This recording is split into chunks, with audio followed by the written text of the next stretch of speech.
In 5, 4, 3, 2, 1. Yo, what is up, everybody? Welcome back to What's the Dillies podcast. For today's guest, we have representing Neverlands, representing IDCO, Unitech alumni, one of the nicest people you'll ever meet, honestly. One of the nicest people you'll ever meet, Celina Torres. Hey. Alright, welcome to the pod. Cool. Ooh, clapped. Yeah. Sweet. Alright, Cece. So, starting out the podcast will be something real easy, just to ease our way into it. What's one thing you've learned this week?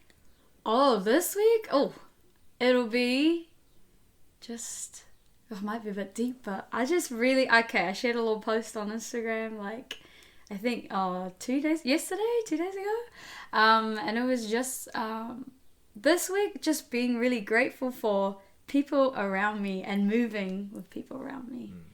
I don't know if I learned that, but it was just something that I just noticed this week. It was just like appreciating moving again. I think I hadn't done it in a while. Oh, so really? it was nice. Because I had a IDCO thing on Monday. Yeah. And then on Tuesday, I had Bindi Tuesday. So it was nice to share some energy. And then on Wednesday, I taught my last class at Neverland just for the year. Yeah. And it was just nice to share different energies throughout those different days. I was just like, I was just appreciating a lot of like the people that I spent time with this week. Yeah, it's nice to do that, I guess, every week. Were you dancing before then as well? Or? Before this week? Yeah. Is that why you're appreciating it a bit more? I think it's just because like in the previous weeks leading up to it, I've just been focused on work like a lot because I'm doing like lots of retail. It's just like 9 to 5, like do the thing. But I hadn't really like appreciated the people aspect of like the dancing, and I had all those things like day after day, and I was like, oh my god, I just appreciating all the different energies that I got to experience this week. I don't know, it just became apparent this week. I don't know, like I did it last week, I did the same thing last week, but I just appreciated it more this week. I don't know why. It was just nice. That sounds great. So alright, I think like you won't know this, right? But a prerequisite for like being on my show. Oh, that sounds super serious, right? But kind of like a prerequisite, right? Is like, well, sometimes people ask me too, like, how do you pick your guests for? The show? Okay, yeah. And it's just because I picked a guest based on if they're like a good person. Oh, That's legit. That's legit it. Like if you're a good person and I vibe with you, then you're pretty much on. yo. But if you're not, then So you're on the show. If you're not on the show, like nah, it's not like you're not like cool, but I feel like Cece. Oh, I'll tell you a story about when I first met Cece, right? Oh, yo. So this was back in 2000 and maybe 15 or 16 when I first joined ID. It was. And like for me, joining ID, coming all the way out from South into like a new area, and it was kind of nerve-wracking, you know? Yeah, because that was like me, it's just the opposite end of Auckland. Yeah. Just from the shore, like all the way to Central, like all these people, and you're like, oh. Yeah. Yeah. So it was like super nerve-wracking, and then I think as well because you guys already had like your cliques or like maybe your Friends teams that you've yeah. friends that you've already established and stuff like that. Yeah. It was kind of weird finding like my place there, and like I don't think I really did, but when I was there for the time that I was, like whenever you'd say something to me, because you're one of the few people that actually like said hi. Oh. Yeah, like ID. Oh. no, but you're one of the few people that actually said hi, and I was like, it wasn't those forced highs where you're like, you know when you just walk past someone like, oh, hi. Yeah. Yeah. No. Do you know what's funny about that? What? So when I first joined ID as well, I was like, well, there's so many people. I was just like, yeah. But then I saw Nick doing it, like saying hi to everyone. And then, so I was like, oh, he says hi to everyone. I'll be like, oh, yeah, okay, I'll just do the same and just try to be really friendly and just say hi to every single person before training. I was just like, hello. And what's crack up is when me and Alvin started talking, he told me the exact same thing. He was like, because me and Alvin joined in the same year too, and he was like, oh yeah, I just saw Nick do it. I did it myself too. And I was like, oh my god. So I think it was just Nick's influence. Wow. Thanks, Nurk. Thanks, nerd. Yeah. But that's cracker. Yeah. But yeah, it was like your one like small gesture of like just literally saying hi and being like happy. Yeah. It was like, bro, it meant so much to me. Oh. And, like, I don't think you realized, bro. It was like so sweet because I was like, because I was nervous, you know, like I'm just trying to learn and get better, like, and putting myself in a new environment, like all those things, they really add up. Yeah. But then, like, when one person says hi, it does like. It does make a difference. It does like, make you feel a difference. just welcomed a little bit. I guess because of, Mm. I think as well I did it because I didn't want to have to like wait as well for people to say hi. So I was just like, I'll just do it, you know. I'll just be like, hello, so I can just see everyone's face. I don't know, and just feel like okay, like nice for the practice or whatever. So I think I kind of did it like that as well. But yeah, I do remember your presence a lot as well as because I think I guess we both started in the same year, right? 2016. Would have been 2016. I didn't even know you started 2016. 2016? I started in 2016. Yep, 2016 was the year that. Yeah. Yeah, it should be 2016. And then I think that's kind of like I'll just see you like post and I was just like, Eddie, what the heck? I don't know. I didn't really know you as well. But when I saw like your movement and when you posted stuff, I was just like, what? It's so dope. Really? Like, and you were like starting to just post stuff of your like own creations and stuff. So I was like, oh, Frank, you're so cool. Like, yeah. Oh, look at us. Holy shit. Oh, my closer. Yeah, everyone. But it's cool because, like, obviously so many people came through ID that year and the year after that you look at what they're doing now as well and you're like, wow, so many amazing people that are still, like, really, really creating stuff. And it's cool to see, like, we all came from that kind of place where we were just starting and then now you see, like, all the stuff that people have made or their journey. Yeah. It's so cool. Yeah. It's cool when you say that too, because 2016 and 17 really were like, they were booming years for ID. Like, they were, and they were really big teams of like lots of dancers from lots of areas.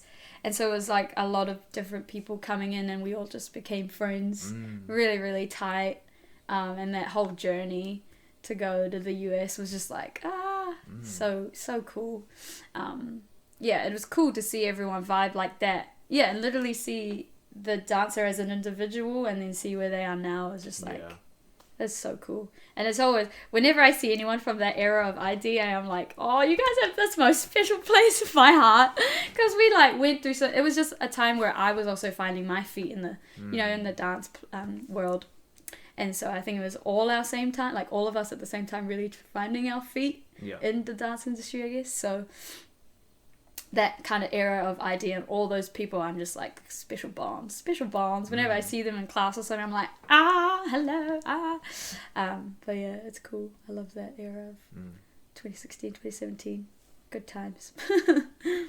So cycling back, like even before then, so that was, I didn't know it was 2016 was your first year. For some reason, I thought you were there for a long time. Maybe it was because your energy when you were saying stuff to people. I actually came in halfway. Me and Emma came in halfway through 2016. Oh, buzzy.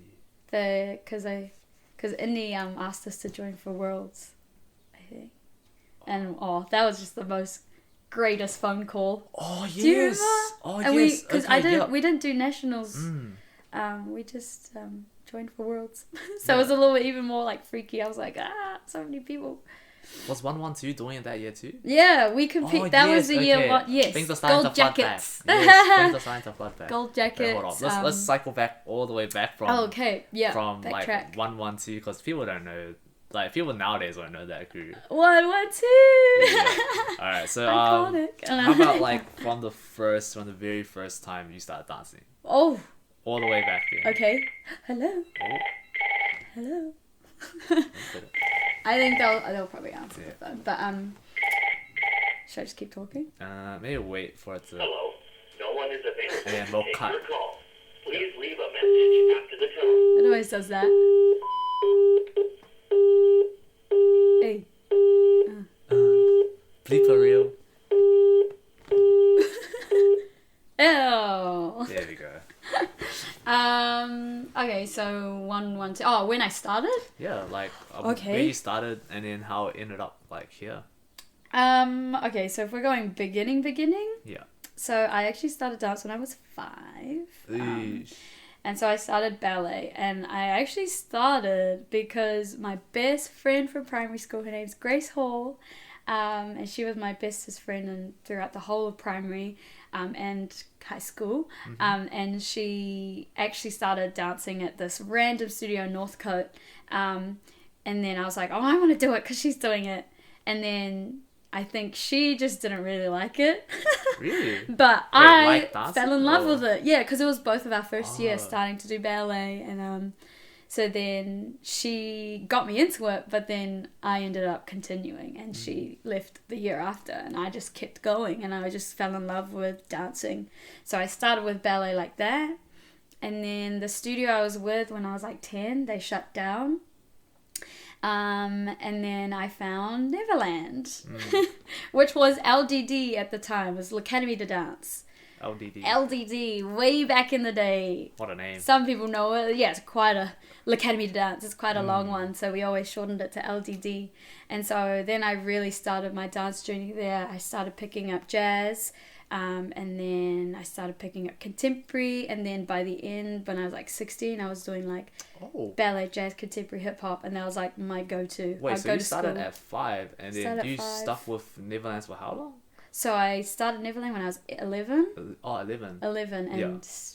the whole time, really. Whoa. Been there for years, yeah. So, yeah, when I was like 16, I was starting to do heaps, and then I just became like this hard-out dancer, just practicing. I don't know for what, but I was just like, I loved it, so I did it.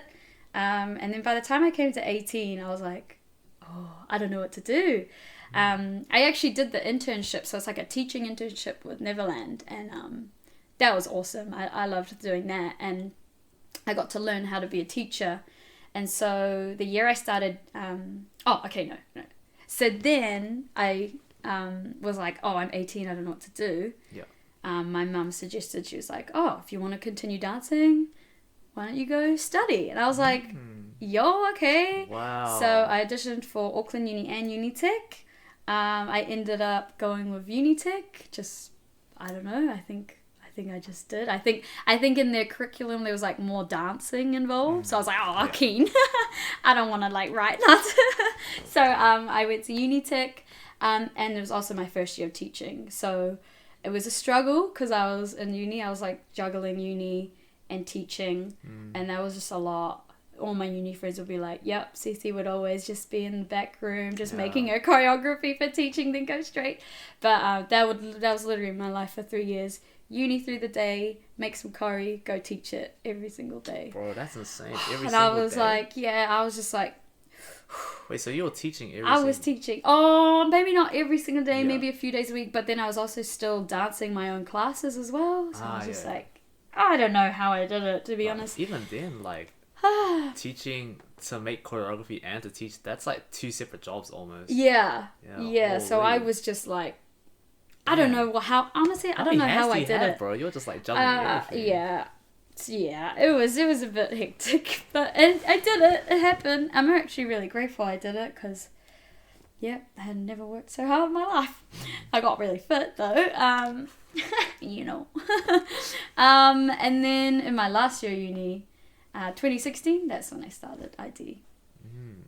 And then it got a bit more hectic, but it was still doable. I was still able to. So then I was teaching uni and ID, and I was like, but it was okay. Handled it. It was fine. And then I guess, so after all of that, so after uni, I kind of just dove into like teaching a lot. So I taught a lot at Neverland, and that was kind of my life for probably like 4 years. Damn. 3 or 4 Was years. that fresh? Oh no, that wasn't even fresh out of uni. That was just continuing after you left. Continue after still teaching, but then I started teaching crews, so then that became like my life probably for like 3 to 4 years. I was very invested in the kids, very involved with teaching the crews, and I loved it because the kids I love so much. They give you so much that you're like, I just need to give you guys as much as you're giving me. So whatever they would give me, man, I just had to like give it back. So that was really cool. It was probably some of the best years I've had, with the best moments, with the best people. because I was doing a lot of it with my friend Emma. We were doing cruise together for a really long time. And yeah, she's like amazing. We like couldn't work with anyone else but probably us two. And then but then Gabe and Malcolm joined us, and it all really worked, us four. But yeah, so I did that for like 3 to 4 years. And then last year was my last year at Neverland. So that was a great year. A lot of celebrations that year. Appreciated all the kids and everyone that I was able to work with there. So that was actually a really, really good year. It was a good like final year. But I just knew it was kind of my time to go, just because I wanted to do something other than teaching. I felt like, and I even told the directors there when I was deciding to leave, I was like, you know what, like I just feel like I want to fill up my cup a little bit more so I can give a bit more, because I'm very like, if I don't have anything to give, it's like what am I like really doing? So I just felt like I had to kind of take my own time to create some things, or take my own time to really invest myself in my own practice a little bit more, and so I could give back to other people, because I feel like I was kind of at the end of it at that time. So yeah, and then I guess that leads up to this year.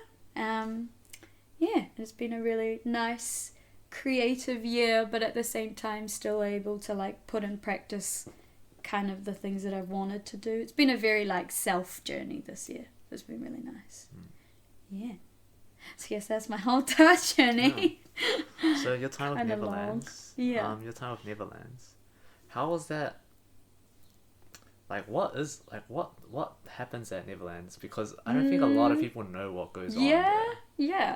At Neverland it's very just like, I guess because they're more like kids who are training there, so we're more just like as a teacher there I was more like teaching kids, teenagers, so not as many adults, so maybe that's why maybe people don't really know, I'm not too sure. But at Neverland it's very like very like family orientated in their kind of circle. So they're like a circle within their own there, I guess. So they're like the distant family that comes to family gatherings sometimes. Yeah. You know, like I mean, like for me, I know that they'll always be there, but it's like also a place where it's kind of like it's just Neverland. Like I know that I don't see many people at like other like a lot of their people at other places. Do you guys have open class, or is it just? We do have open. Okay. There are open classes. I think most of the open classes there are. Oh no, they have advanced. What was it? Advanced hip hop, advanced contemporary, advanced jazz, and they're all open. Yep. So actually open classes, yeah. But I do know that I think during the year, well, how they've worked recently when I've worked with them is during the year. It's still just like it's a rotation class, so they'll have different teachers come in. Yeah. But then for the show time, that they're making a piece for the show for like the second half of the year. First half of the year, it's an open class though. Yeah. Which is really, really nice. I think next year they're actually gonna make it an hour and a half now. It used to just be an hour or something. But so they do the rotation. So they have like different teachers come in and teach, kind of like any open classes around Auckland. Yeah. How was it taking the kids there though? The kids? Because you took when I was doing research on Cece, I looked back through all her posts and then I just noticed. So from my perspective, I knew that there was one consistent crew called Tribe. Tribe. But then there were actually multiple junior crews, and I thought that they all changed their names, but it's actually because There's just We that have many that many kids. Yeah, kids. there's just that many kids. Yeah, we Yeah. literally, when I was taking the hip hop cruise with like Emma, Gabe, and like Malcolm, Mm. and Cam out east as well. Yeah, there were so many kids that we just had to make so many different crews for the amount of kids that were wanting to do hip hop and I guess like experience working with a team. Because we did, when we in Neverland, when we wanted to when we saw potential in kids, we wanted to push them, and if they wanted to be pushed, we would push them into like our Neverland Extend, which is like they would do extra rehearsals outside of their normal classes kind of thing. And so Neverland Extend would be the true Croops or Trues? Oh. Troops or crews that wanted to like compete and have that team environment. So when I was teaching, so I think the most we had, me, Emma, Gabe, and Malcolm were teaching 2 juniors, so Chaos and Frenzy. And then the most varsities we had at one time were 3 varsities, so Tribe, Midas, and Kenta. Yeah. And then we also had the mega crew, Neverland. Oh my god, why am I failing so bad? Neverland. Oh, I forgot what the mega crew is called. But it was the Neverland Mega Crew. So Neverland Mega Crew. And so that was 1, 2, 3, 4, 5, 6. 6. Yeah. Yeah. 6 crews for us. It was crazy, yeah. only doable because there were like 4/5 choreographers in it together. So that was a good team. Like, how do you balance not only making that many sets that are different, Yeah. but then also dealing with the kids as well? Yeah, Because, I mean, like, what's the difference between working with the little ones and the varsities and then the mega? So like the little ones, so the different, I mean, mega is kind of like a mix of all our mostly varsities. So they all came together, which was a really cool thing because they could actually all train together. Yeah. So it was including East and North, which was really, really nice to bring them all together. But I guess the difference between juniors and like our varsities was like juniors, I don't know, they're very just like, some of them are very fresh, so they're just very open to everything. They'll try everything. Do you feel like you were able to be more experimental with them, or More experimental? Like, in some ways, yeah. I think we did like try some more, because they're small as well. We tried more like flips? they did like Oh. breakdancing, and they did all that stuff. But like, I know that the varsity kids, they were just a little bit like, I don't know, longer limbed. Yeah. So I don't know, finding their pathway for that one was like a little bit more difficult. And I think also when we took Chaos last year, they were just really into it because that a lot of them already were kind of very trained. They're trained in like jazz, but they just know their body a lot more. They're very body aware. Like Chaos last year were like very aware of their body, so I think they knew how to maneuver it around. Yeah. But varsities, they were just obviously much more mature. It was like taking them was like really fun because you just like kind of play around like they're your friends. But also like when we had to do work, it was serious stuff. But during breaks, you know, they're very chill. And it was nice to just kind of have fun and like muck around sometimes. So they were always fun to take. And I think the biggest thing about taking the hip hop cruise was that on like legit it was very like family ties, like very family vibes, because the kids kind of became like our kids. Like I just felt like that.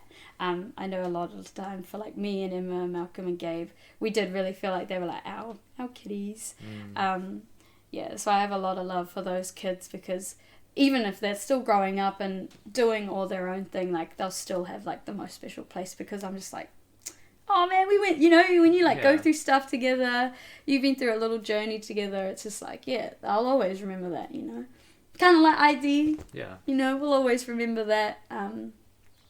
They're all very special times in my life where you've just grown with people, so you're like, I remember that, I'm going to keep that. with me. What was the biggest thing you've learned throughout? Because you took them for years, bro. Like I was going through your post and like, bro, you took them for what, 4 years? To be honest, when did I start? Like how many crews you took multiple crews for like so many years. Like what was the biggest thing you learned? The biggest thing? What was the biggest thing I learned? Was probably how to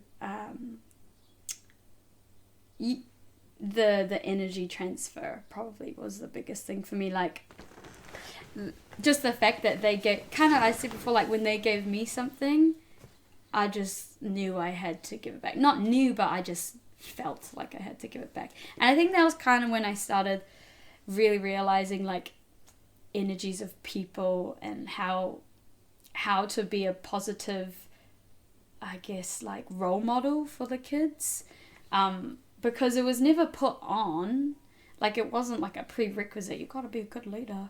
Like it was just something I wanted to do, and I guess my Ash and Ellie saw some potential in me to help lead these kids, and I was like, okay. At first I was like a little bit apprehensive, I was like kind of freaking out. I was like, it's a lot, but then, you know, the more you get used to it and the more support you had around you, I was like, oh man, like it really grew into my own of being like a role model, and knowing how to share that energy with people who actually really look up to you. Like those kids are amazing because they're so young, they literally look up to you like this, you know, with their whole being. You're like, how do I deal with all that energy? You know, like I have to make sure that they come, like they're like the first thing. Like that's the priority of like, it's not, I think at Neverland it's like, it's not necessarily their dancing and technique, like that's important, yes, we do drill that, but it's also like how are you gonna make how are you gonna lead special how are you gonna lead kids to be amazing people as well. And yeah, I think it was just a very like natural process of like this energy to the kids and the kids to us, that we just had to be positive people for them, and I wanted to because you always want to make sure that they're feeling safe, but also knowing that they can actually be amazing people as well, you know, like, So I think that's probably the biggest thing I learned, was like how to give positive energy to people. Yeah. Whoa, think about it now, I'm like, whoa, yeah. That's gotta be so... Because, like, the difference in teaching, like, because we can teach, like, as many open classes as we want, and people just come and go. True. But then to have little kids literally look up for, just imagining that. Like people that you've literally grown up with teaching, and I think that's the biggest thing Neverland is so amazing at. They create great spaces for kids to really grow, not just as dancers, but like actually as people. Because I grew up in that studio, and I loved the support I had. And I was very supported, because I guess if they see potential in someone, even like the smallest dancer, they'll just be like, yo, you can do it. And they'll just keep pushing awesome. You, they'll push you.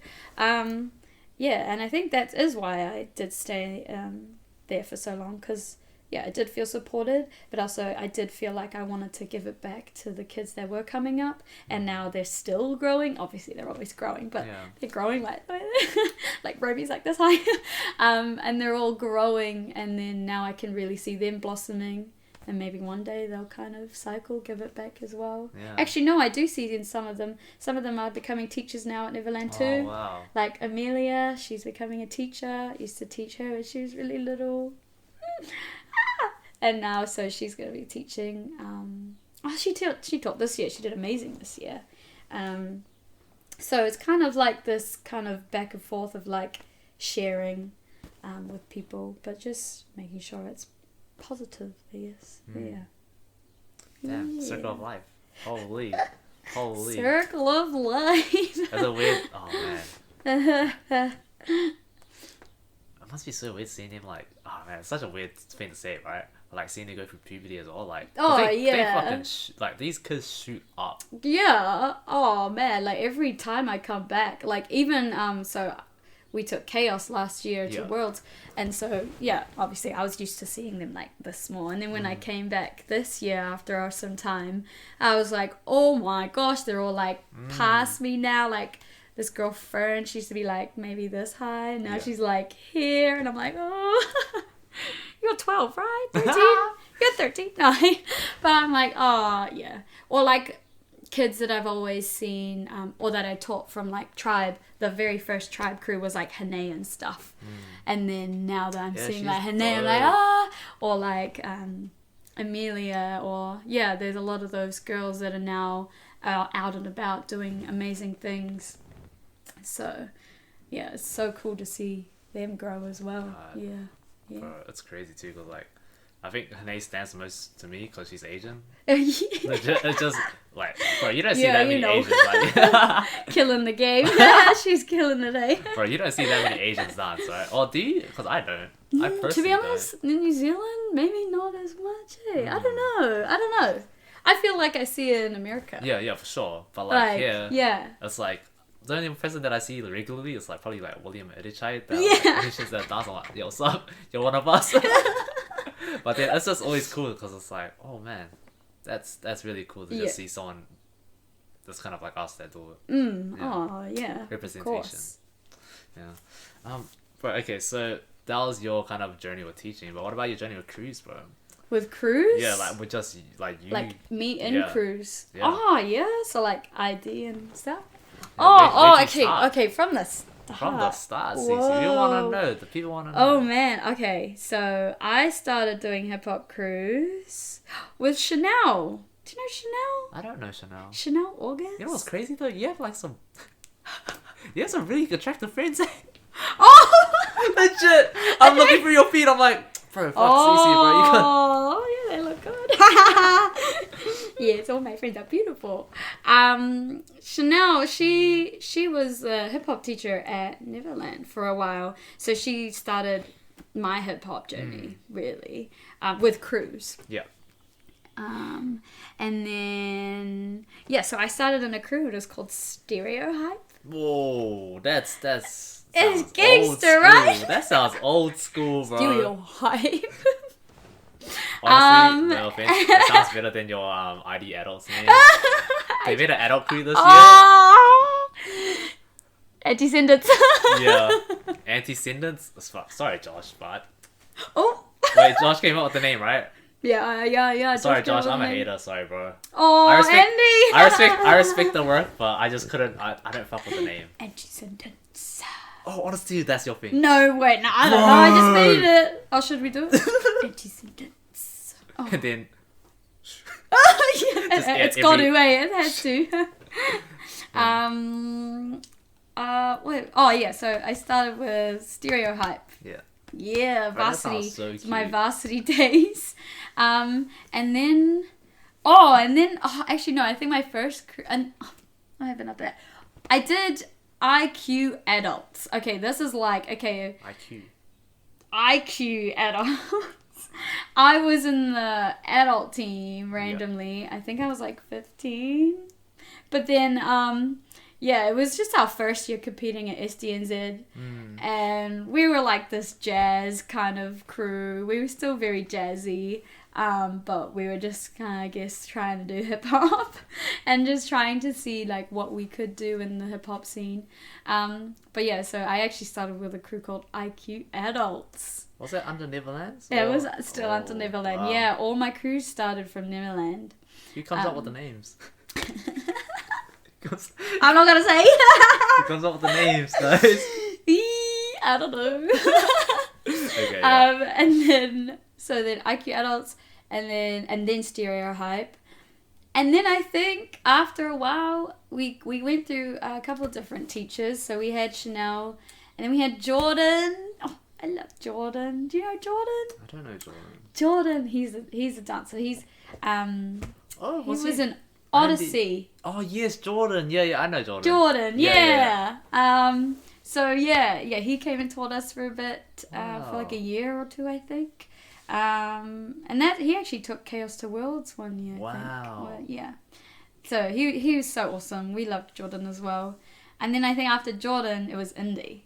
Oh. So Indigo. Yeah. So Indigo started taking us, and then we changed our name to the Lost Boys. Okay, that sounds way better. Okay. Really? You like Lost Boys? Yo. You like IQ adults? Would you be happy Okay, like, okay. so guys, I guess IQ it's adults? upgrades. That's good. So yeah, so then that started my journey with Indigo. And honestly, Indigo, oh my gosh. Inspiration, right? She's just an inspiration to me. Ever since like that year she joined us, I was just like, oh my gosh, Indigo has so much beautiful energy. She's so awesome. Yeah, so I started my journey with Indigo, but I only had her for 1 year, I think. Yeah. So I was only under her for 1 year, under like her crew, like she was teaching me.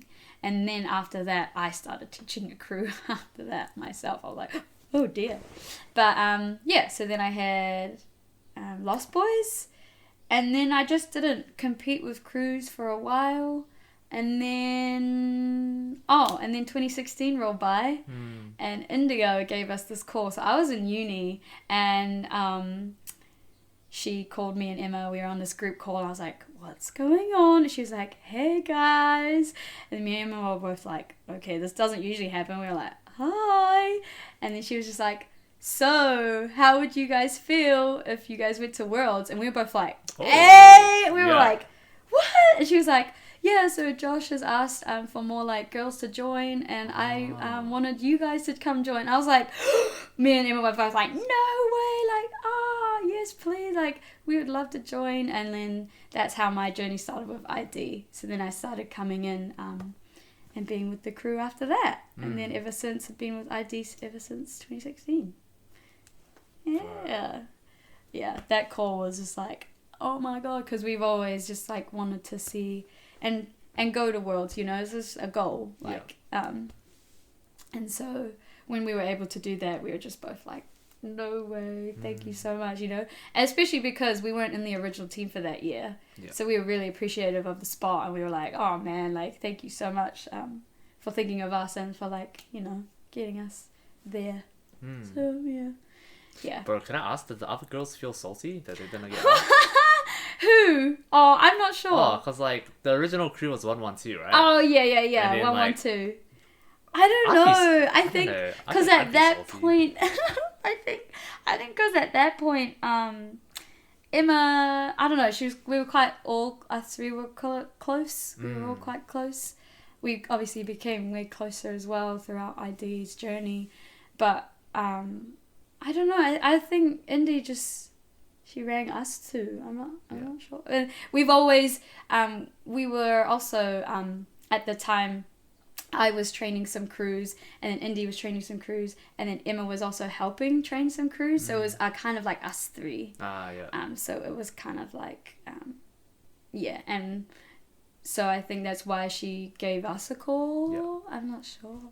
But yeah, whatever reason, whatever happened, I'm just like, oh man.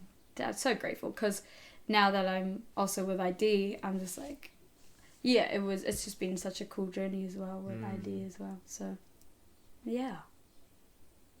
And so what does IDCO mean to you? IDCO. What has IDCO like done for you? And for what does it mean yeah. for you? Yeah, like in your dance journey, and in maybe my your life dance too. journey, man, it's done a lot. So I think because it kind of simultaneously happened with uni. It was all just a space and a place where I was like very open to all sorts of movement. So doing ID at first, I was like, what is this ISO stuff? Like, what? Josh, what is this? But it was cool because I'd never experienced that kind of stuff. I was kind of more like, what were we doing? Like the hip hop we were doing was just very like, I don't know, groovy. Or not even groovy, just like lines. It's not really hip hop, to be honest, but just like movements, and or like the stuff with Indie was very like girly, and more like, I guess, dance hall-y. She's kind of like on that buzz, very gangster too. She'd do lots of like gangster stuff, you know, indie style. So then jumping into ID was like a culmination of like, oh, okay, now you got to learn how to pop. Try to do some popping with like Chevy, or like trying to do ISO with Josh, So it was cool though, and then it was like a space where I was like, okay, let's learn some new movements in my body. Let's try like get it.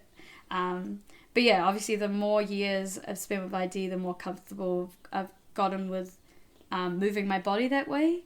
So I think of movement as like adding kind of more moves into your body can help you move in different ways, and so that was really, really cool. And then I guess also just the people, it's kind of helped me in a way that I just got to know lots of people in the industry and in that community.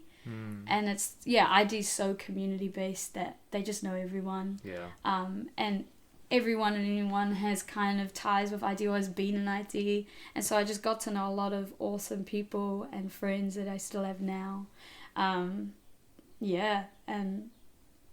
think the biggest thing is just the people. Like, I love the people that are kind of tied with ID. It's really cool. And Alvin. And I guess Alvin. Shout out Alvin Wong.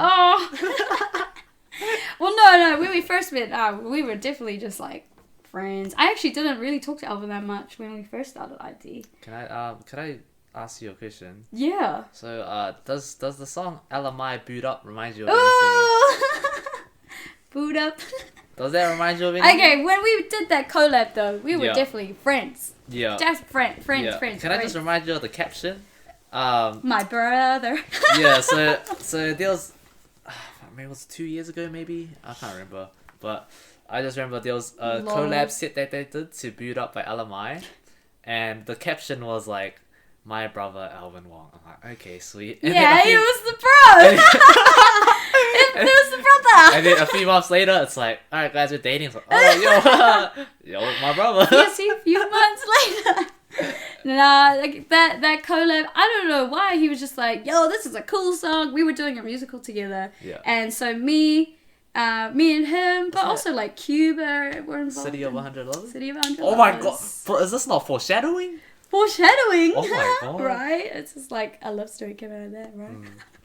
Nah, but when we started doing the musical, we were all just friends because everyone was so tight. We were spending so many days together and rehearsals together. Everyone in that cast was really, really close. I was just particularly close to like, who was it like? Yeah, Alvin, Cuba. We would all kind of hang out a lot. And like Gemma, this girl called Luna, I sat next to her. She was next to my dressing table. We always did our makeup together. Yeah, so there were a few people I was just a little bit tighter with, Alvin being one of them. But we were definitely just friends for ages. But then it was only after the musical that when it finished, we were both like, oh, like, yeah, like we can't, I guess maybe we missed each other's energy. And so we just started hanging out a bit more. And then it kind of bloomed from there. He made the first move? He did. Oh! Surely. Yeah, he did. I actually asked this on my episode of Alvin, but I just wanted to hear it again. Oh, really? Yeah. What did he say? Yeah, he said he made the first move too. Yeah. I knew it. Yeah, he would say that. But yeah, I think he definitely did. Because then we just started doing more collabs. Because I guess we just enjoyed each other's company a lot. Yeah. And just not slowly, it kind of happened really fast. Just made it a thing. Yeah. Okay, so that's the secret, guys. You just gotta get in the bro zone first. You're done. Yeah, go in the bro zone. Do it. There's some people just stay there forever. Aw. That does happen too. I guess it depends on the person, to be honest. Yeah. Okay, speaking about your collabs, bro, like, I actually didn't realize how much, like, dancing you did until I looked at all your posts. Like, really? Yeah, you dance, like, a lot. Oh. A lot.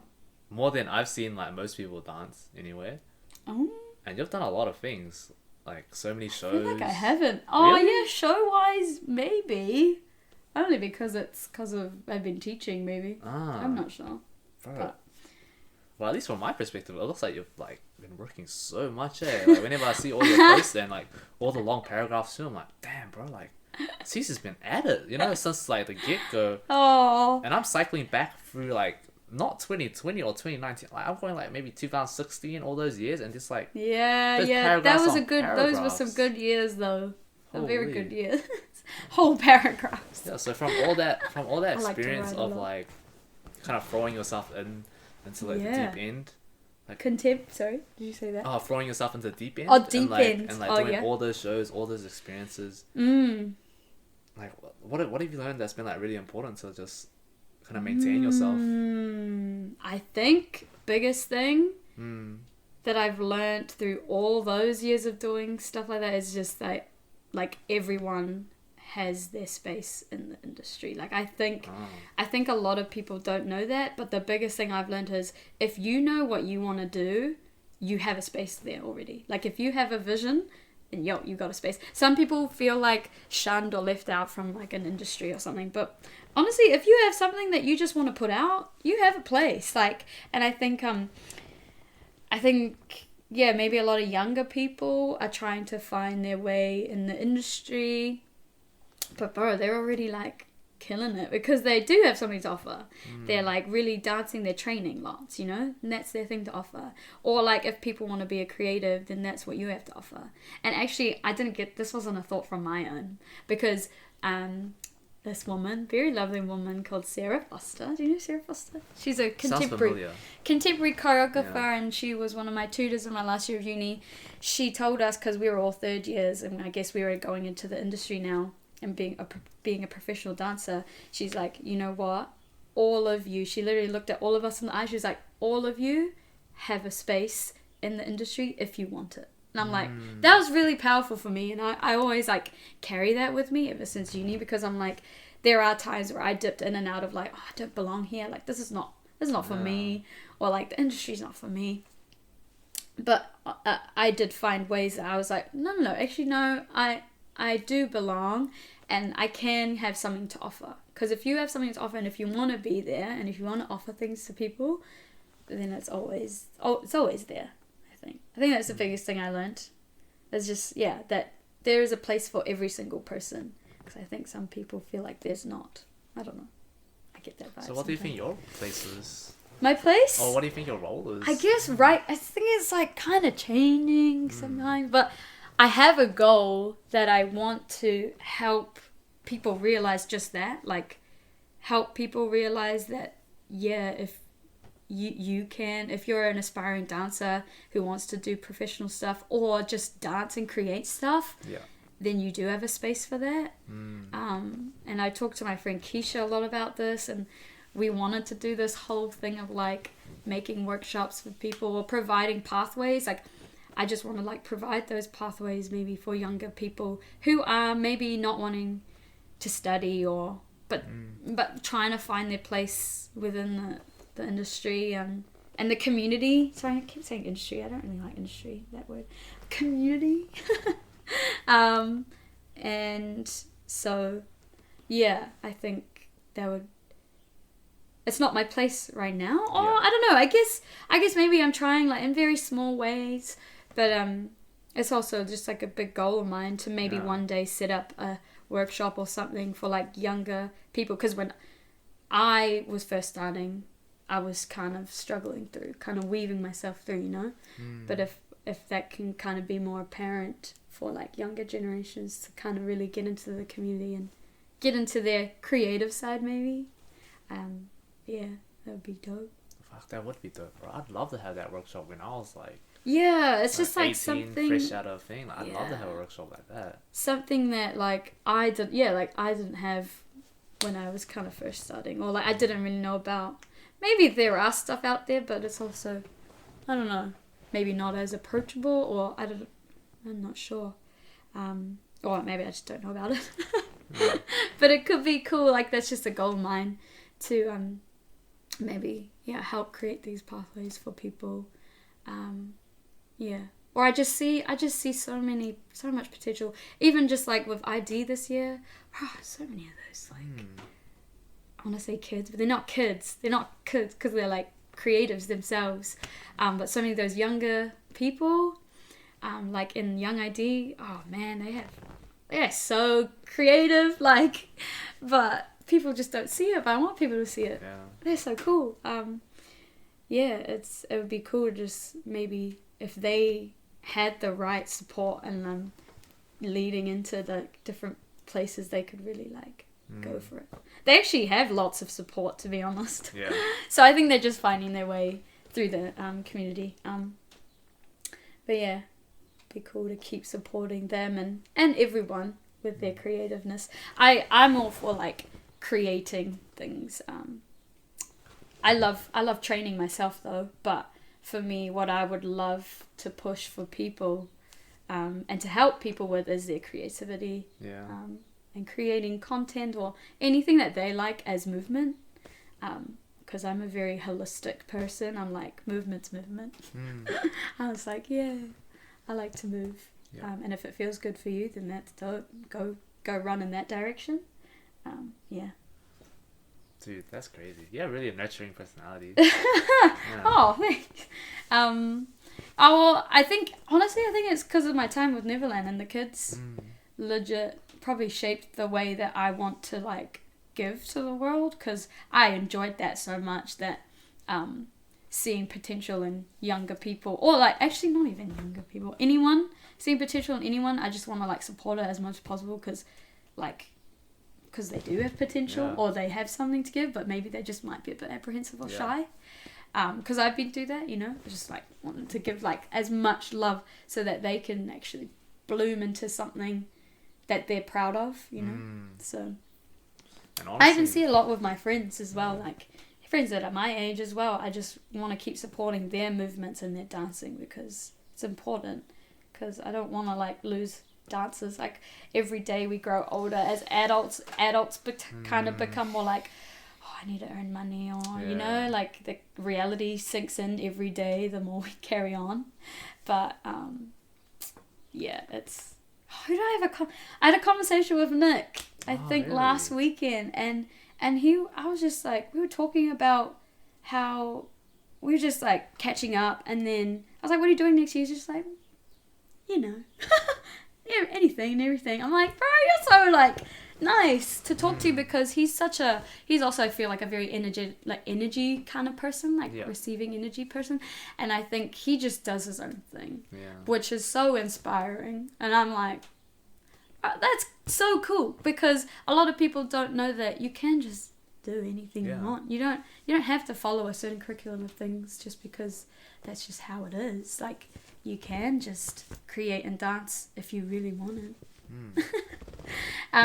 But yeah, I think obviously the more we inch to adulthood, the more we're like, crap, how am I gonna support myself, So there's also that into play. It's a bit hard. But like, that whole conversation about like inching into adulthood, I was actually watching this interview last night with this so it was since b-boy made the Olympics. Oh yeah, cool. Yeah, so b-boy made the Olympics, yes. And I was watching like this interview with one of the OG b-boys. No, maybe not OG, but his name's Hong Tian. He's a b-boy from... Oh, Alvin just showed me! Oh, really? We were watching some breakdancing b-boy competitions last night. No way. And I was like, oh, they're so amazing. I've never seen anything like that. We were just watching some of the battles. Holy. Yeah, and he just showed me a Hong Tian came up or something. Is that his name? Yeah. So Hong Tian, he's been a champion for like... He's been an all-star for years, so he's like one of the greats. And he was having this interview, right? And he said that sometimes it's hard for him to be like the best in the world and still be only making like so much money. Right. Because he's sponsored by Red Bull as well, but he's still not making as much as he feels like he should be for being the best in the world. Buzzy. And like he's like 35, but he's still dancing and breakdancing and doing all these crazy things. Yeah, and crazy. That's just like the Yeah. creative lifestyle, is just like. And he talks about like how the Korean culture, right? Like everybody's kind of given up on dancing once they hit even like 30. People are like, oh, maybe you should give up. Like maybe your time's over. Oh, like people around him. Or like... but he's still doing it, and like you can do it. Like you can do it for it. a lifetime if you just really want to do. Yeah, if you just if you really want, it can be something you can do. Yeah.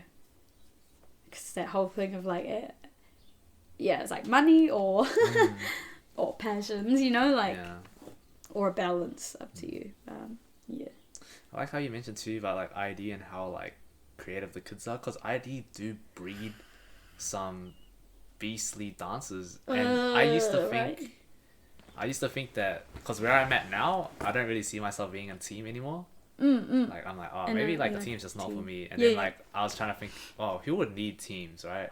But then if you're a younger dancer that just wants to learn as quickly as possible, if you throw yourself in a team, you'll learn so quick. That's why I think their environment's so crazy good, because they're all the most amazing, hardworking young dancers who are all literally pushing each other. And there's like 40 of them in the room, you know? And you're like... And when you walk into one of their trainings, the energy's just like on. Like, I'm just like, whoa. Like, Young ID's training like crazy. And even when... I don't know if you felt it, like, you know, when Young ID... Were you in IDCO when Young ID started? Yeah, the first iteration of Young ID, when they were like just killing it. And you know, and then you know, as an adult team, we were like, wow, these kids are like hungry, way better. Yeah, they're so hungry. I was always like, man, Young ID's way better. They're gonna win. Like, but yeah, they're just the most. It's because they're just also hardworking. They're just really dedicated as well, and you can feel it, and their energies are all there, and I think that's why they breed such great dancers and. It's because they're all there for the same reason. And I think that's what teams do, is because you're all there for one reason and you're on a journey, but to like a really positive journey. Yeah. And I think because they're young, they also don't have much else. You know, like they're not like adults who have work or anything else like sidetracking them. They're literally just one goal, one mind, like just like that's why all of them are so sick. I'm like, damn. And having that time is like having that time to be youthful and like have like less responsibilities, that contributes like so much to your growth. That's true. Does. Yeah, when you're just all in on one thing. Yeah. That's why I think through my uni I kind of regretted teaching, because it diverted my energy from uni. I felt like I didn't learn as much as I could have. I didn't soak up as much as I could have. I'm still grateful I did both, because it pushed me through something I've never done before. But it was definitely a time where I was also like, I'm split between two, my energies, like, so it's like half. Do you ever feel guilty as like a teacher when you don't have, because I don't know, maybe do you ever feel like you don't have anything left to give, or? Exactly, that was me last year. Oh, wow. So I kind of got to a point, especially with Crews, where I was like, I have nothing else. Like, creative wise for Crews, like teaching for Crews, I was just like, I need to get back into my classes, you know, for me, because I don't know what to give anymore. For open classes, it's a little bit more like, at the time, there's something maybe going on and you can draw inspiration from something. But for Crews, it's a particular thing, you gotta like follow a formula. There's a formula, there's a foundation, there's all this stuff involved, and it's just like, but at the same time you're also trying to be a good leader for the kids, and so you're just like but yeah, so I was kind of running out of my creative juices last year. Especially though, okay, to be really honest, I felt like I had no creative juices with Crews. It wasn't a creative outlet for me. It was more the kids and the bonding. That was the love I found. Creating for the Crews, I was like, I was a bit like, man, I'm just making this for something. And I've actually found that I don't like making something for something. If it has to be in a certain particular way, I don't really enjoy it, because I know that it's for something, it's not from my heart. Of course. So that's why I've appreciated this year so much, because I've been able to make so many passion projects, or like jam with people that I just really like to jam to, share some energy. Those have been the pieces that I've loved the most. Or even the pieces I've created for open classes, and we've had a jam and we've exchanged some energy in class. Those I will remember forever too. But the Crews stuff, to be honest, the content I make for Crews, I'm like, But the times, the memories with the kids is like amazing. Like that's what I remember. But my content, not really, not that into it. I mean, that's all good. I just mean that's all good. To be so honest, I don't know. it does get kind of repetitive when you like have to, because you know kind of what's coming. Like I remember one year I was watching STNZ from the sidelines, and I could you can feel it, right? Like, okay, 5, 6, 7, blow up. 5, 6, 7, or hold. like this is also a thing, like when you know the crew's name, you know them, and you know what they're gonna come up with.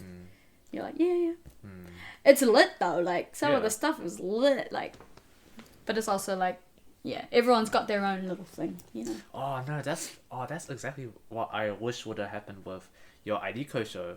Like straight after quarantine. What was it? Oh, the kids, the kids when they were in charge of choreographing. I was like, yo, sweet. But then they're still kind of finding their way. Yeah. But it still kind of looks like really similar because obviously they've trained under ID, so they've trained with like, the styles. Quite similar. But man, I was really impressed with some of them, how like they just fought really out of the box. Yeah, because some of them really like went into their ideas. Those pieces were so cool to watch because we also saw the journey of how they were making it and who was in the team, and so it just made a lot of sense with how they made things. And it was also like, you just saw different personalities of their choreography come out. You're like, oh, cool. Like, it was just so nice to watch that. I just remember there was this one show, I think the opening show, me, Indy, and Josh were at the top, and we were like, like just crying. We're like, this is so cute. Like we saw them like really go for it because they were just like in it, and we were just like, oh my god. We're all just like, oh, it's so cool to see them really perform their own choreography. I guess just something else when you see someone perform their own choreography, especially when the kids have done it for so long. They've done like other people's choreography for so long. It's cool to see like all their creative juices just like slowly, like, because this is just that was honestly just a taster. That's not anything near their close to, but like that small event was I feel like that was such a big step for them. And like, you can see it too. Like I was very impressed with like, I want to say like maybe impressed as I was very impressed, but I'm trying to think of the right word to call it, but just knowing all these little personalities coming out, like Ty's piece when he's talking to the speaker. Yeah, exactly, like, right? That's really clever, like, and that's so Ty. Yeah, right. Yeah, it's so funny. That was the funniest thing. I just legit can't wait to see what else they bring, and I really hope that they do have opportunities. Exactly. To they need more opportunities like that, because it's so cool for them to showcase their stuff.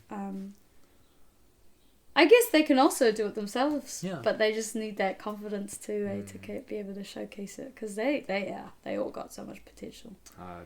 It's that leap of faith for sure for the kids. Yeah, exactly. You know, I'm still trying to find my feet with like really putting stuff out there all the time, but it's also sometimes just about doing it too. Like you got to be bothered to like make the content. I mean, no, like you can create it, but like actually put it into something that people can see is the hard thing. Like either a show or a video or something. Like that's the hard part. But yeah, it's cool to see those kids. Alright, bro. So I gotta ask about like, so your journey with your dance, right? Because you've went from ballet to Unitech to hip hop, all those different styles. How did you find your way?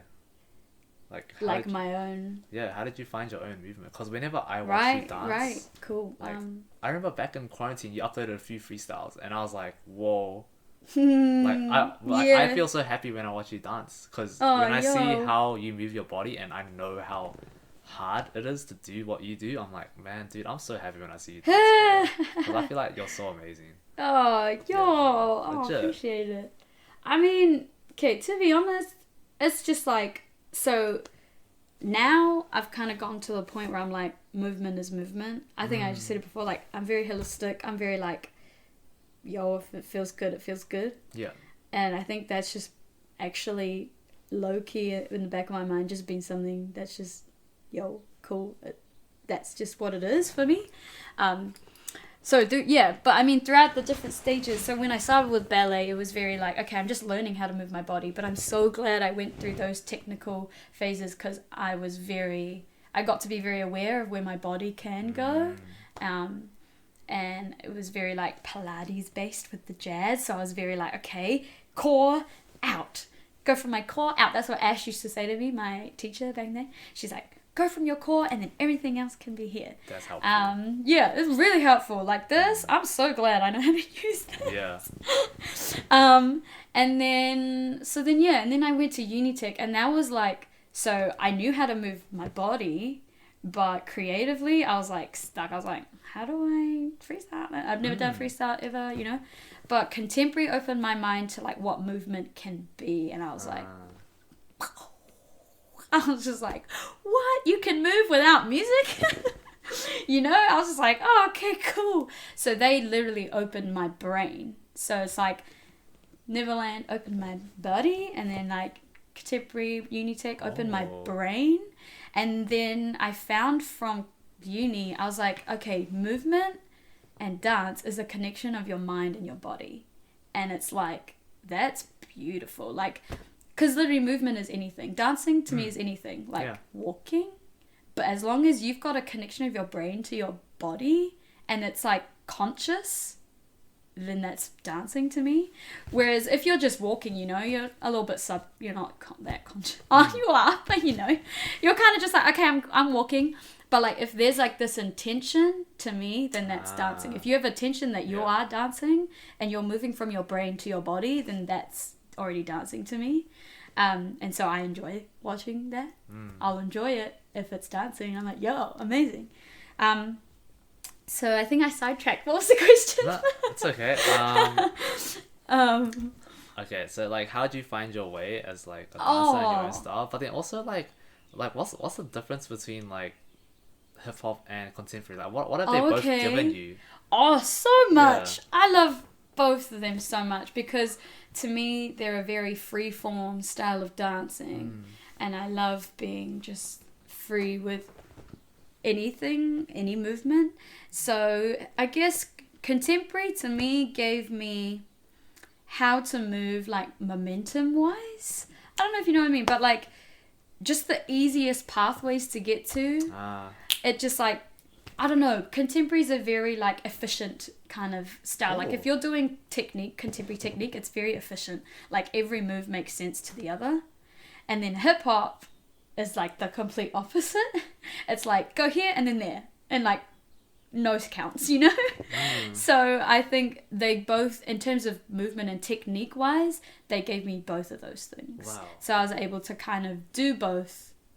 Yeah, in terms of movement wise. In terms of brain wise, the culture of hip hop, bro, like, I'm so in love with the culture of hip hop and where it comes from and community and how it is all about unity, community.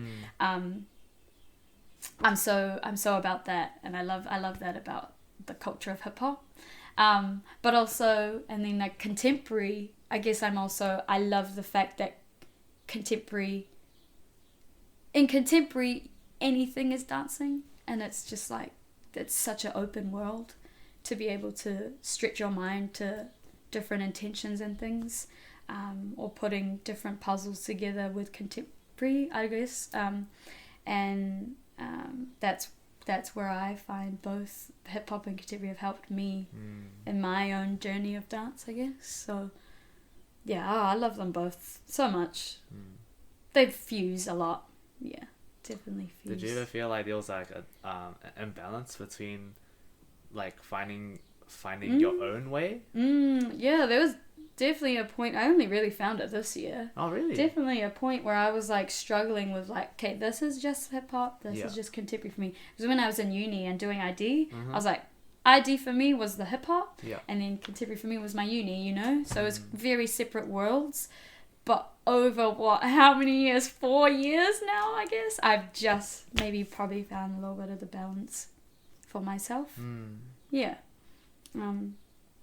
So do you think your style right now is like heading the direction that you want it to be? Good? Yeah. Yeah, I think so. Finally. Not that it was ever like a time goal that I had to reach, but I can feel myself being happier with how I'm moving, and because I just know it feels good.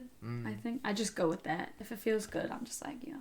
Is there any piece that like kind of landmarks that, or like just yeah, did you find it through a piece, or did you find it through freestyle? Did you find it through COVID? Like when? Because you found it this year, right? Definitely lockdown. It was just a space for like my own like creativity to come out, but also in a way that I could like learn things that I've always wanted to learn. Like I really wanted to learn house so bad. Oh, really? And I started in lockdown. Yeah. I don't know. I started with doing John's or JB's house. He did some like house classes. And I don't know what it is about house, but it's just really like freeing to me. I don't know. Like just I guess it's the like beat of the house, and then like the jack in itself feels nice. Like that vibe, groove is like, that's like fundamental for, even though like the rock and like or the bounce, you know, I love those, but the jack, I don't know why, I'm just like, that feels so nice. So I think I enjoy house a lot. It's like the music and like the very floaty vibes, very like you're moving through like air almost. I feel like I'm on clouds all the time. Like, yeah, it feels nice. And you can kind of like get a little bit lost with house. And I've done like in the past few weeks, I've been doing like JB's house classes, but they've been very like, he's now kind of changed up his style of classes. Really? Come to his classes, guys. It's so cool because what he does is he'll teach you maybe some fundamental steps, and he'll go through that at the start for like half an hour. But then we just freestyle jam the rest of the half hour. That's solid. And it's so cool because it's like, it's like nice to share the energy like that. He's really cool. He's really dope. He's been cool to take those classes with because he's just very open as well. And he's got a lot of knowledge to give that I think people don't really receive. I think he's got a lot. He got a lot to give. Did he ever tell you about how started and how they couldn't do it in the streets or something? House? Yeah. Oh, they couldn't do it in the street.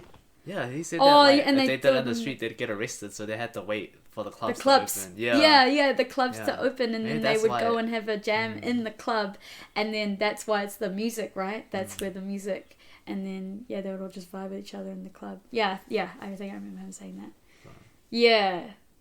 I don't know, it's just something about house I feel really nice with, so I guess I found that in lockdown. And just like moving. I moved a lot with my friend Anu. We just Zoom called, and we literally would put the Zoom call on, and we just like, let's just jam to some music. We made a playlist, and we literally just like improv'd the whole time. Really? Probably for like 30 minutes. Wow. Just like each other on the screen, even just having that other presence there was nice. We weren't watching each other, but we just felt each other. Whoa. And we were just, like moving through, even though she was in Christchurch, I was here in Auckland. That was so cool over lockdown. And so I think it's like moments like that where I was able to really dive into something I really just wanted to do and I felt passionate about, that really like grew into something and grew into like my movement this year. And I was just able to find like pathways that felt good and just know that I was like, if something felt good, then that was right to me.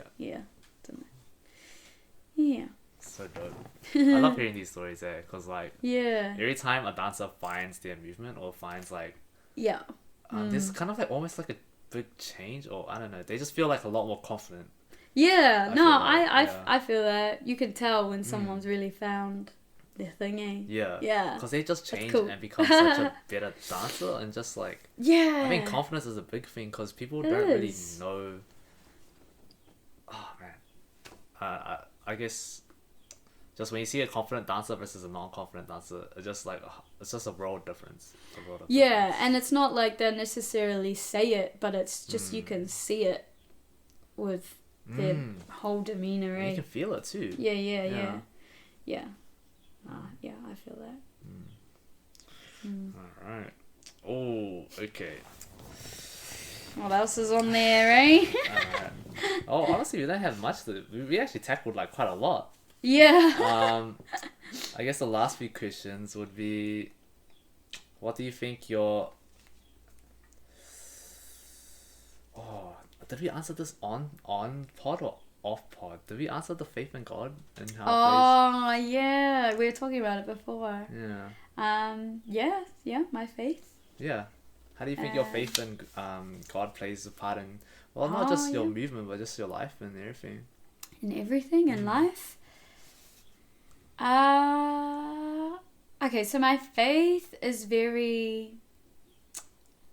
Okay, with me, I do go to church. I'm Catholic, and I grew up Catholic. But faith to me has been something, or like my relationship with God has been something very like, I guess, on and off. Well, I don't want to say on and off. It's not off. It's just like up and down, maybe. Yeah, let's just say like that, up and down. Yeah. And so there are times where it's very quiet. I can't hear God, and I'm not focused on God. And but there are also times where it's like, wow, He's really there with me.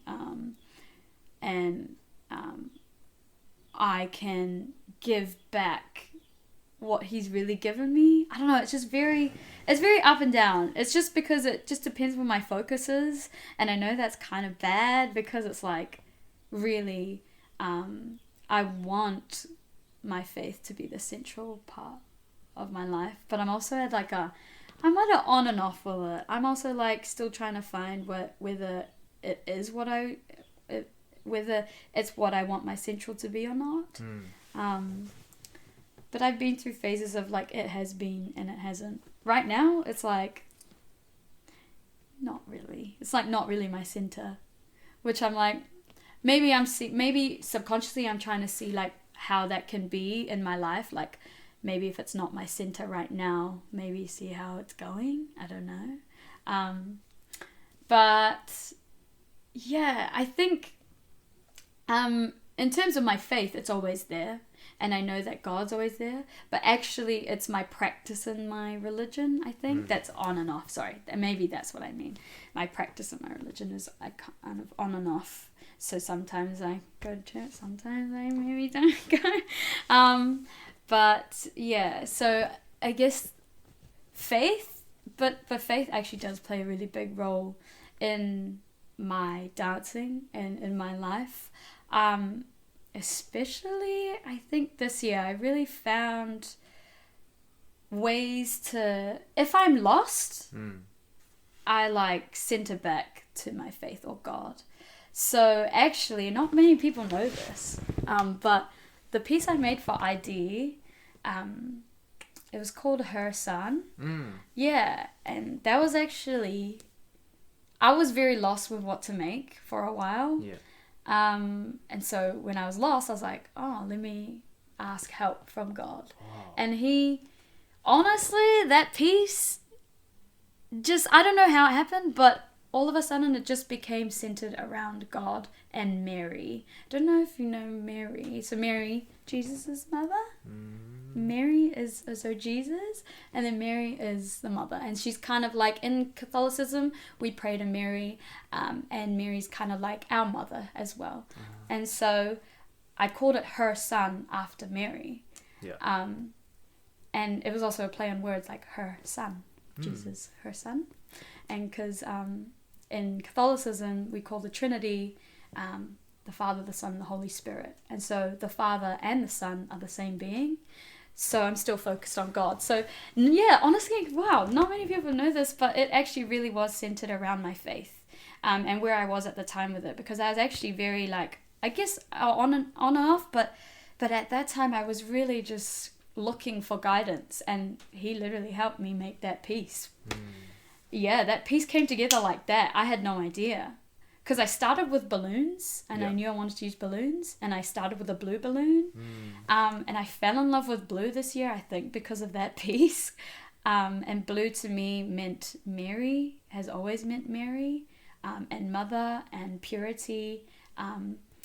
Yeah, just a lot of things. And so that was actually a really pivotal point where faith played a really big role. And it was so buzzy because my brother came watch the show, that one in the middle. He's very faithful. He's a very faithful son to God. And he came up to me at the end. He was like, oh, I cried so much. I was like, oh, like, I didn't really know that it would, like, hit like that for him. But he was like, oh, it was so beautiful. Everything that it meant.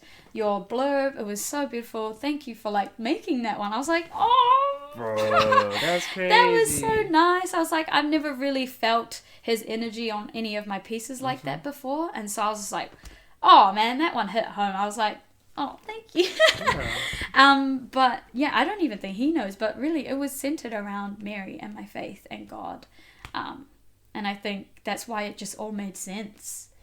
When I saw the final thing, I was like, oh my gosh, like, yeah, it makes sense. Woohoo. Wow. Like, I was so scared that I didn't know what to make, but literally with the help of God, and he actually really guided me, like, I made the piece. Like, so I probably couldn't have made it if I didn't really search for that kind of, like, I guess, piece with what I wanted to make. So, yeah. So he does really play a big role, or my faith really does play a big role when I search for it, I think. Yeah. Bro, it really helps. insane. Yeah. Are you ever going to release those pieces, you think? I don't know if we have the footage. Oh, really? But maybe, I would love to. I think we still want to make a development next year. Maybe. I'm not too sure what's going to happen exactly next year, but I really did love that piece. There was a lot of love into that one. Yeah, I think I also had a lot of time on it. Yeah. I was blessed with a lot of time because I wasn't working at the time. I was literally just teaching. So I was blessed with a lot of time to just do and work on that piece itself. So yeah, maybe could be a cool development. I definitely would be keen to develop it. And that's kind of also what I would love to do more with ID. I don't really want to do crews. I'm not really into crews, like I said, like making content for crews. I'm so into making content for shows or pieces that I'm really passionate about. Yeah. So I guess if it has a meaning, I'm like, yo, I'm there, 100. Yeah. Well, honestly, if you ever do, like, carry on with that second half of your show, like, honestly, because that was the best. That was like a highlight for me when I came out of lockdown and I saw your show. I was like, whoa, because you guys different. always have crews and you're always used to seeing that. But then when the people that went to uni to study dance, like they really got time to shine in this second half of the show. And I was like, wow. Like Leighton as well. Yeah. His piece was funny. I loved that. It was cool because Josh had a vision, and yeah, he really ran with it. It was so cool. Yeah, it was really cool to be a part of that project, even though it took a lot of hours. It took so many hours to make, and I just really thank the kids for putting up with all of those hours. But yeah, it was really cool. It was a really cool experience to be one of the choreographers for that part of the show. Yeah, really appreciated it. It was cool.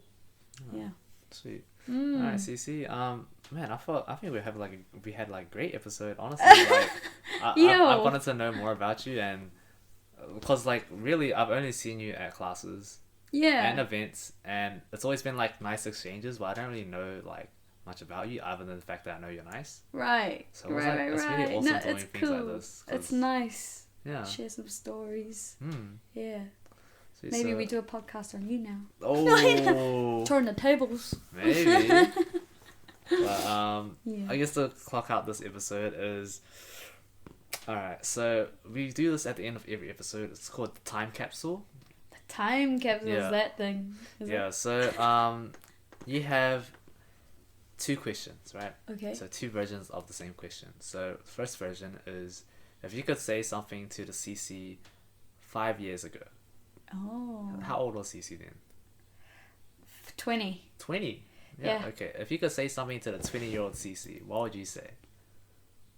Or even right younger, now? even younger than that, like. Oh, okay. What did I say? Yeah. To my 20-year-old self,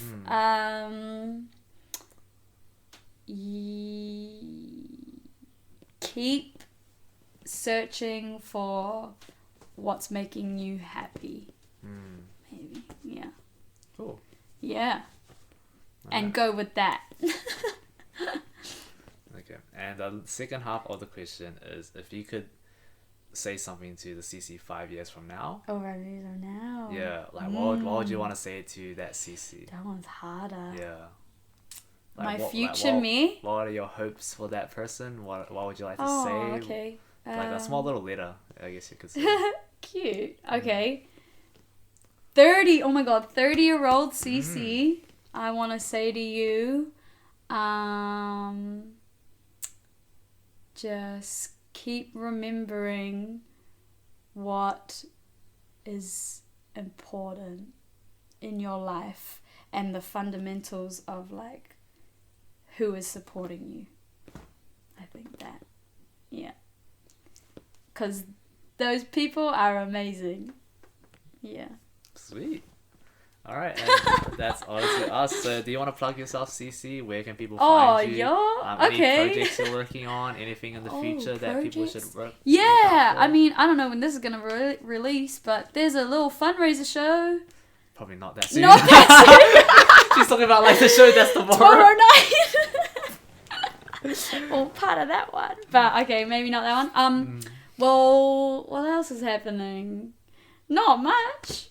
Not much right now. Alright, where can people find you then? Oh, okay. On Instagram, Celina A. May. Celina May. Is May your middle name? That's my middle name, yeah. Oh, it's not. cool. Everyone thinks it's my last name. Yeah, I thought that too until I actually searched it up. Oh wait, Celina Torres. Alright, yeah. And that concludes us. Thanks for joining us this week, guys. Hope to see you next time.